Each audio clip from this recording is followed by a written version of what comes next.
podcast that we'll be using throughout our term. Today's topic is the role of theory in HRD and really kind of digging into the application of theory and how theory is applied across our field.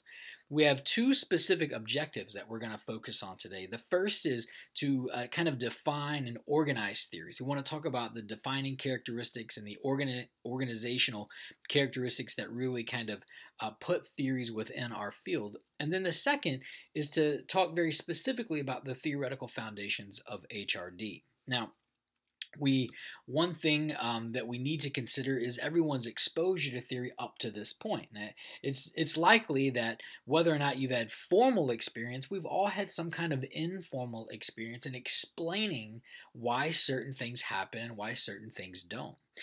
Specifically, the Oxford Dictionary describes theories as a supposition or a system of ideas intended to explain something, a set of principles on which the practice of an activity is based, or third, an idea used to account for a situation or justify a course of action. One of the things that these three descriptions have in common is that they're all explanatory in some way. They help us understand why something is happening. Now, a theory is conceptual. We've talked about that term in our class. Exactly. Conceptual does not mean hard evidence, but rather sometimes theories can be evidence-based. Now, don't get lost in the murk there. Theories are conceptual by nature, but oftentimes they are driven by evidence-based practices. So a theory that is thought to be relevant, that is thought to be reliable, that is thought to be valid, something that we can actually use in practice, is oftentimes backed up by empirical evidence, and we'll talk about that in our class examples on Wednesday night.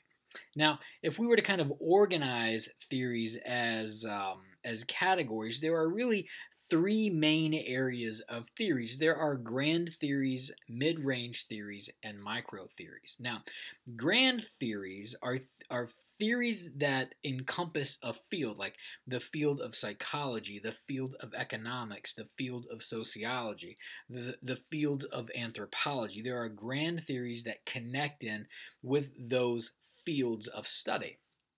Mid-range theories often explain phenomena within a particular field. So there is a transformative learning theory, right, under the field of adult learning. There's adult learning theory, and transformative learning theory is one of the mid-range theories that might fit in with the adult learning theory field. Micro theories then focus on a very specific subset of characteristics. So transformative learning theory and minorities, or transformative learning theory and adults between particular ages. Now, those would be micro theories. And we can see that it's kind of a funnel down, that grand theories focus on large, wide-ranging phenomena. Mid-range theories focus on more specialized areas within a grand theory. And then micro theories really kind of drill down even further, focusing on a very specific subset of the population. Now, here's a good question. Why should you even care about this? Who cares about theories? I mean, we can go through life and experience a lot of different things. Why should we actually care about this? Well, I might give you 4 things to think about under why you might care about theories. The first is that theories really help us understand people and situations more thoroughly. Oftentimes, I'm pretty surprised about maybe what I see or what I've experienced, and theories can really help me understand why something has happened. And once I'm able to explain that, I can understand why it has happened. The second thing theories do for us is that they explain what happened in the past and what might happen in the future. So if we know something caused particular behavior or a particular experience, we might then well be able to predict it in the future. Now, that's using evidence-based practices. Third is that theories challenge our assumptions about what we know and what we think we know, right? So within the domain of psychology, there are things like the self-serving bias, the fundamental attribution error. Those kinds of theories, or those types of those are micro theories, help us challenge what we know and what we think we actually know. So theories help us guide knowledge creation. And then fourth, as a result of those three things, theories can really help us become better critical thinkers overall. Theories not only challenge us, but they help sharpen how we see, understand, perceive, and reflect on the world around us.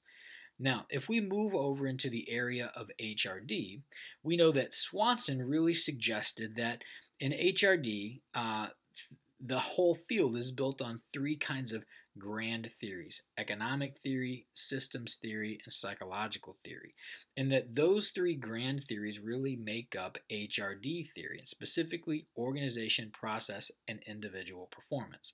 So Swanson's suggestion, and grounded in our the last few slides that we had, was that using economic theory or using systems theory or using psychological theory, we can understand why organizations perform or don't perform, why processes fail or succeed, or why individuals thrive and flourish or leave an organization, just using these three grand theories. Now, there is no doubt that within these grand theories, economic theory, systems theory, and psychological theory, that there are smaller, more contextualized theories within each one of these domains, which makes HRD a particularly rich area of study.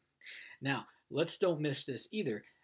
Swanson suggested that ethics is the lens in which all of this kind of sits on, right? So there's an ethical component to these theories as well. We'll talk more about this in class on Wednesday night. Now, in terms of using theory, oftentimes theory is the scaffolding we might use to kind of drive our understanding of a particular situation. So let's ground this within our HAT project for a second. So let's say that you want to look at how compensation affects motivation in the workplace.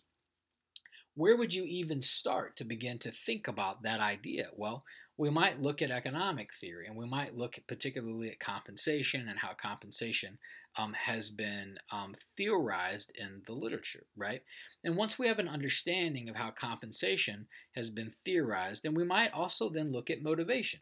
Look at motivation theory and how motivation actually affects, or what kinds of things affect motivation. See, once we understand compensation and we know kind of what that is, and we understand what motivation is, then we can kind of understand how these two things might fit together, and we can begin to develop a scaffolding. Now, it's really tempting to just go right to the meat, right? But just like you're building a house here, you would never start with laying the granite countertops. You would never start with laying the carpet. You would never start with laying the floors. Now, the first thing you would do is to build your scaffolding.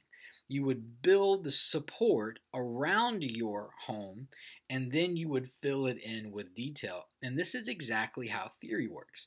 So theory helps to provide a scaffolding for our ideas, and it challenges our assumptions and helps us become critical thinkers about the ideas or the challenges or the opportunities that we're focusing on. Within HRD, or within broader fields, here's some examples of theories that we might look at. Things like attribution theory, or the theory of planned behavior, Yang's holistic learning theory, or Barbara Fredrickson's broaden and build theory. There's systems theory, situational leadership theory, motivation hygiene theory, transformative learning theory, human capital theory, social identity theory. These are all examples of some theories that you might look at, but quite honestly, there are hundreds more of these. This is just a very small sampling of what might be. So, in terms of theory, really the gate's wide open. The idea is to find a theory or to connect with a theory that helps you understand, explain, challenge your assumptions, and become a better critical thinker about the opportunity that you have in front of you. Now, for this week's class, we're going to do a couple of things. We're going to look at some examples of how theory is actually used in research. We're going to talk about the theory summary and kind of what this assignment is all about, and then begin to talk about lit reviews for the next week. Ladies and gentlemen, we'll see you in class on Wednesday night. I hope you've enjoyed today's podcast. Talk to you soon.